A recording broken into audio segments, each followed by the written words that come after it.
байцгаана уу? За өнөөдрийнхөө 10 сарын номер 5 мөнгө хуваарлалтаа хийцгээе.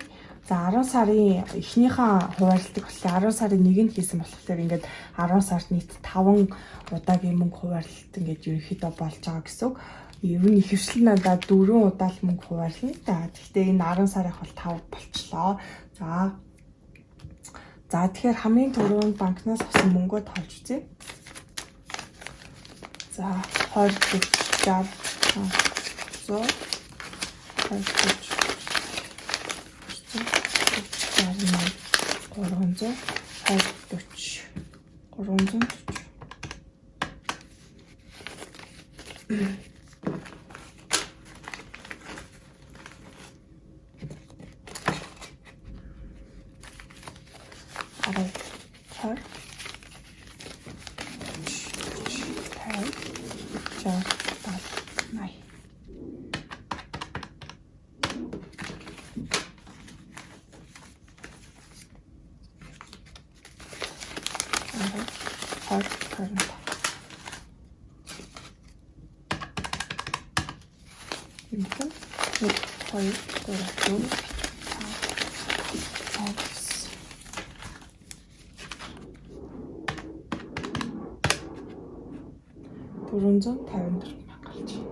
За 454 мянгаыг энэ 7 хоногт ингэж мөнгө хуваал.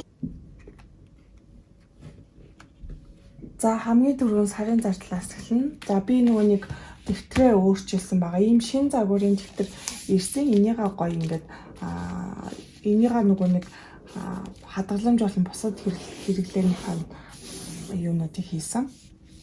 Мөнгнүүдийг хийсэн байгаа. Тэгээд сарын хэрэглээнийхээ дэвтрийг болохоор ийм ягаан өнгөтэйгээр сольсон байгаа. За хамгийн түрүүнд байрных. За байранд 25 мянган төгрөг хийн.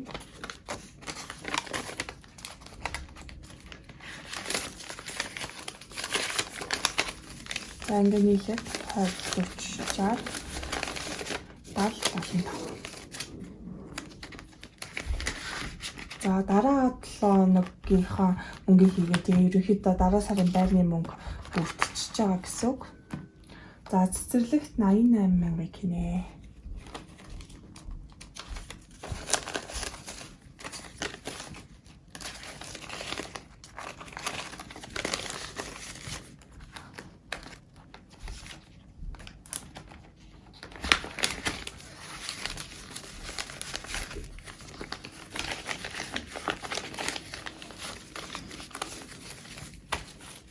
Ингээд цэцэрлэгийн мөнгө 20 40 60 80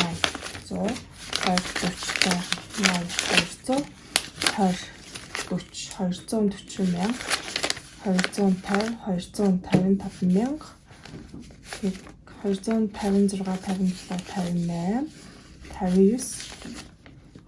260 мянга 61 62 63 264 мянган төгрөг цогцолсон байна гэсэн.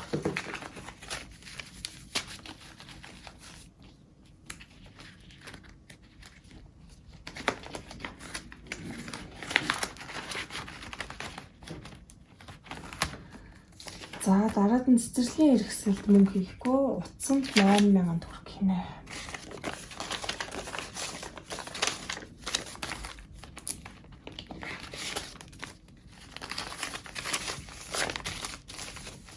За ингээд нийлээд 10 15 16 17 18 19 20 21 22 23 24 мянган цогцолсон байна гэсэн.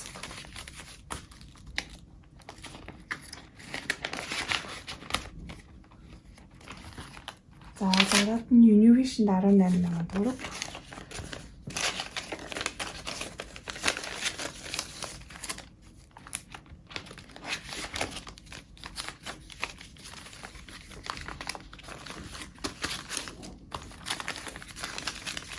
За ингээд нийлээд 10 20 30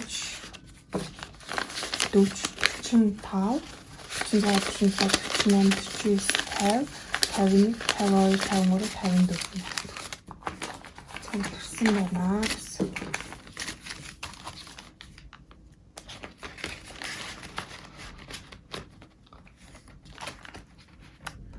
За Simply энэ сарын хуваарлсан мөнгө маань дансандаа яг энэ тоогоор орсон байгаа гэсэн. За тэгэхээр сарын одоо мөнгө хуваарлалт маань ингээд дуусж байна.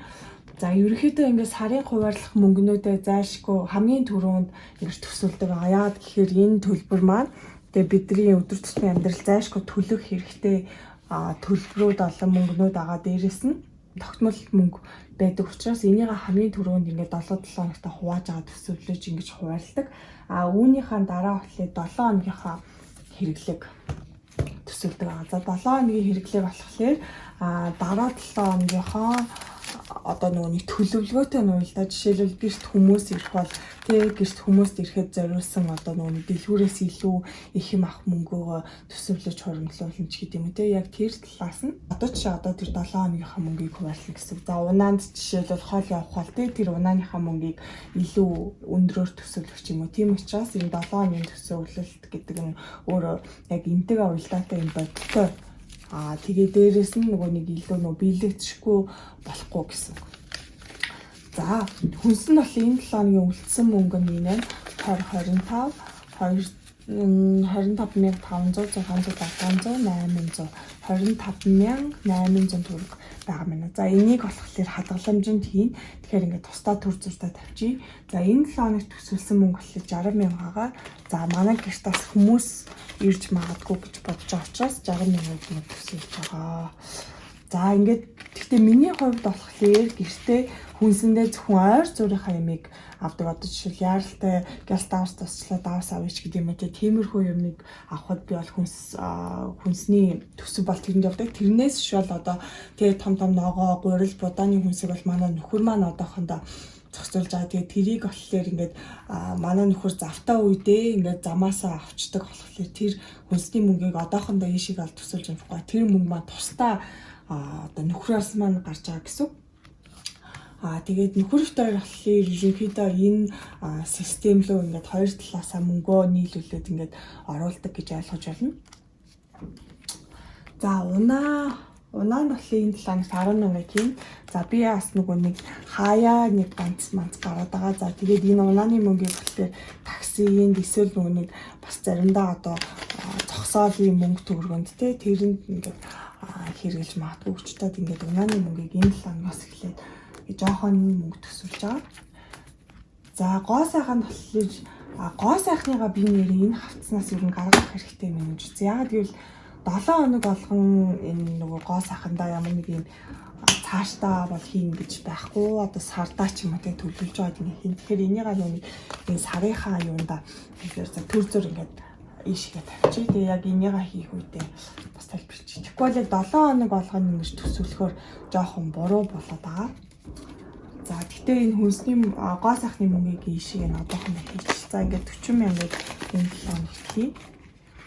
Тэгээ нэр гадуур гарахдаа одоо жишээлбэл энэ хавцаа бүтнээр нь барьж гармааргүй байх юм бол за өнөөдөр гоо сайханд орохдоо энэ мөнгнөөсөө зарцуулах юм чинь гингүүтэй энийгээ тусна ингээд дангаар нь салгаж авч байгаа цүгэндээ ч юм уу те эсвэл том төвчтэй төрөвчнээ ч юм уу хийгээд аваад явах бас болно. 240 60 80 100 240 240 241,500 төгрөг. За энэ 7 хоногт бас дахиад нэг барайныхаа 2 дахь удаадаа орно. За тэрнийхээ мөнгө маань бас энэ ч байгаа гэсэн үг. За энийг ийшээ ингэ төрцөр тавьчих. За гэр бүлийн цагт болохоор энэ 7 хоногт 20,000-ыг төсөлж байгаа юм байна. За энэ болохоор гэр бүлээрээ хагасан бүтэнсээ өдөр ч юм уу эсвэл гэр бүлээрээ нэг гоё юм хийгээд тэгтээ нэг кофе авч уух ч юм уу ундаа жижигэн бичээ авахд зарцуулагддаг мөнгө гэсэн. Мэдээж тэр 7 хоногт онцгой юм төлөвлөсөн байх юм бол одоо тэр үйл ажиллагаанд зардал нь хэд байх юм гэдгээс шалтгаалаад энэ мөнгөнд ингээд тодорхойлж болно гэсэн. Энэ 7 хоногийн болохоор бид нар нэг хөнхөн зүгээр агаар салхинд л гарч магадгүй учраас ингээд 20,000 төгрөг гэж гисэн төсөлсөн баг гэсэн. За чөлөөт цагт бол одоохондоо юм төсөвлөөгүй. Яг төлөвлөсөн одоо юм бол байхгүй. За тэгээ энэ 7 хоногийнхаа маань хэрэглээ ингээд болж байна. За одоо сарын бусад хэрэглээ сарын биш яг ер нь бол бусад хэрэглээ болон хадгаламжийнхаа хавцыг би гоё хаар өнгөтэй шинээр ирсэн загвар байгаа. Одоо л ерөнхийдөө бараг л дууссан шахуу хэдхэн нэг 2 3 хаа ширхэг сарл ийм хавцал үлдсэн байгаа. Бусд нь бол ингээд зарагдсан байгаа. За ач чадрахын хэрэглээндээ 20,000 төгрөг нэмэгдэнэ. За ингээ 20,000 төгрөг нэмэгдээд энэ болохоор дансан байгаа мөнгө үлдчихэж байгаа. За ингээд 100 200 300 320 40 340 350 350,000 50,500 600 700 800 350,700 төгрөг байгаа байна. Биш 350,800 төгрөг.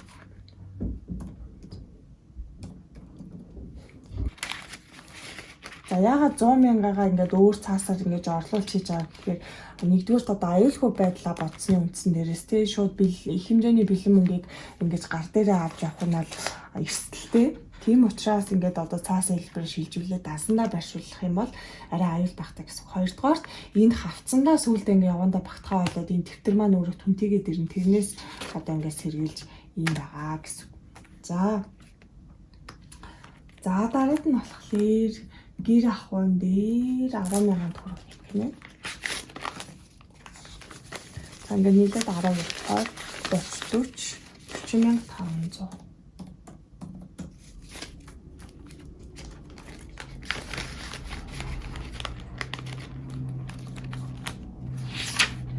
За эрүүл мэнд дээр 40,000 нэмнэ.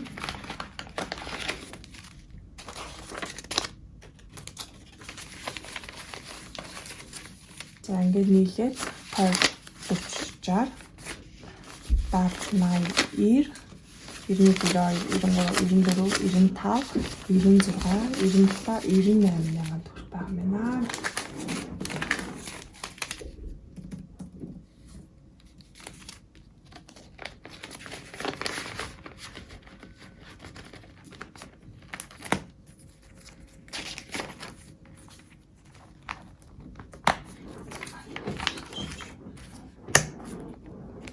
За гэр бүл дээр 20,000 төгрөг нэмнэ. За тэрийг 40,000 болж байна.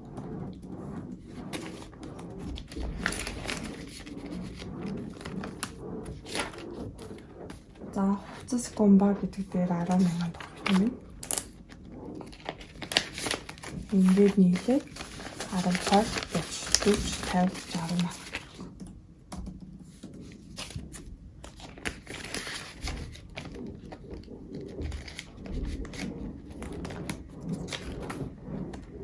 Хувцасны инжин гэдэг дээр бас 10,000 төгрөг нэмэгдэнэ. За 10 20 30 40 50 60,000 төгрөг.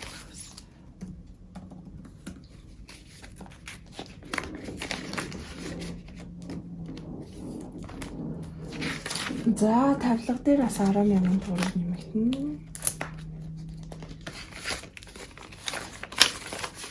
Ингээд нийлээд 20 30 40 50 50.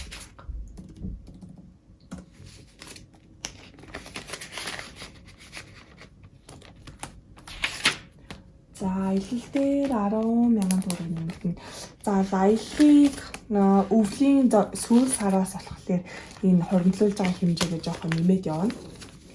10 20 30 40 50. Энэ жилдээ болохоор бид нар зөвхөн Монголдоо л аялах. Тийм учраас яг хуримтлалынхаа хэмжээ бас тийм өндөр байхгүй бах. За аялал өвлөд төснөөсөө 10 20 30 50.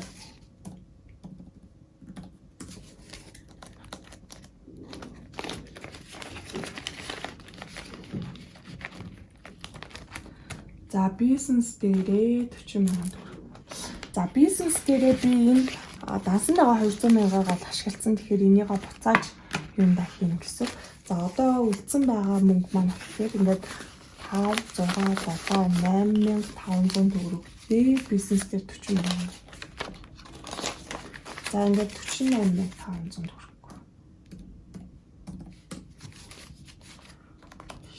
X.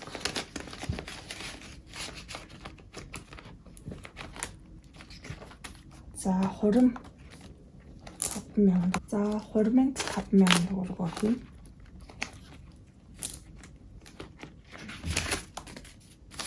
Ингээд нийлээ 10, 20, 25. За битээр хурмаа ол хийзээ яг хийх юм мэдгүй байна. Нэг 5 жилийн дараа баха гэж бодож байна. Яа сайн. За энэ гоо сайхнаа жоохон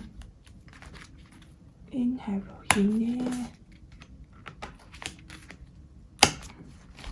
Ханаас нь цаасаа. Цаас хийчих.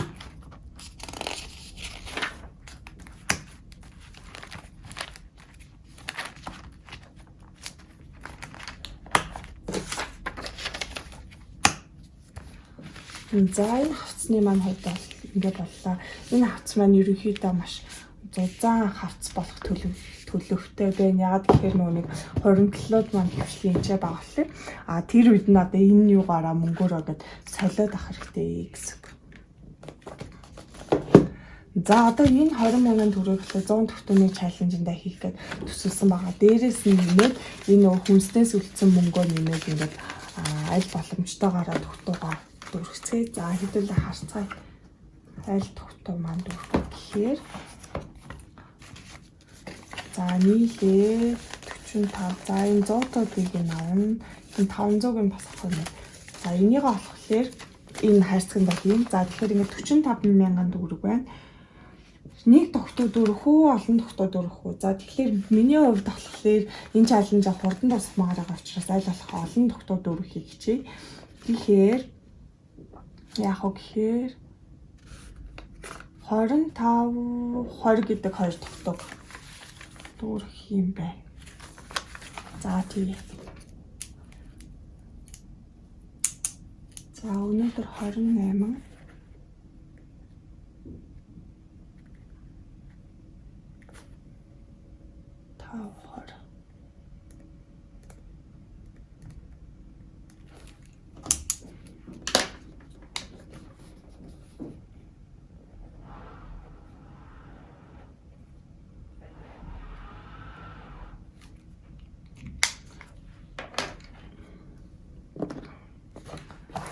За 25, 20 гэдэг хоёроо хэмжээнээс сайч.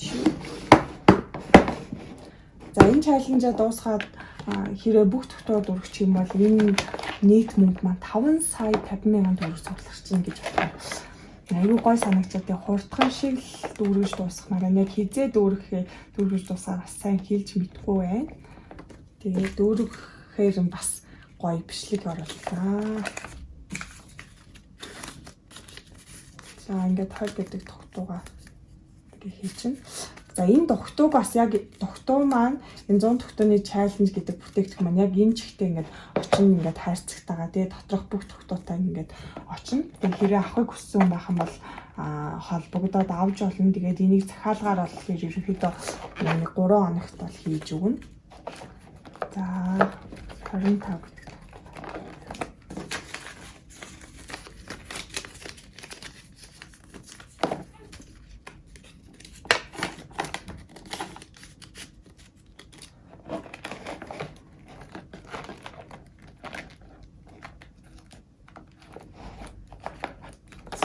гэдэг. За.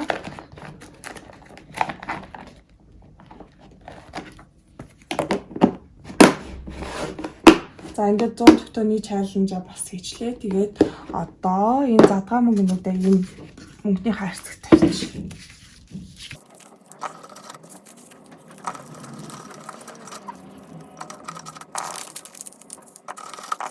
За ингээд болчихлоо. Энийгээ бас нэг бүр дүүрээд ирэхээр нь гаргаж агаад бүхэлдүүлж агаад бас нэг одоо хадгаламж ч юм уу те нэг юм руугаа хийнэ гэж бодож байгаа. За тэгээ өнөөдрийн бичлэгтээ хамт байсан хүмүүстээ баярлалаа. Миний бичлэгийг үзэж аваад баярлалаа. Тэгээд subscribe дараарай. Баярлалаа. Баяртай.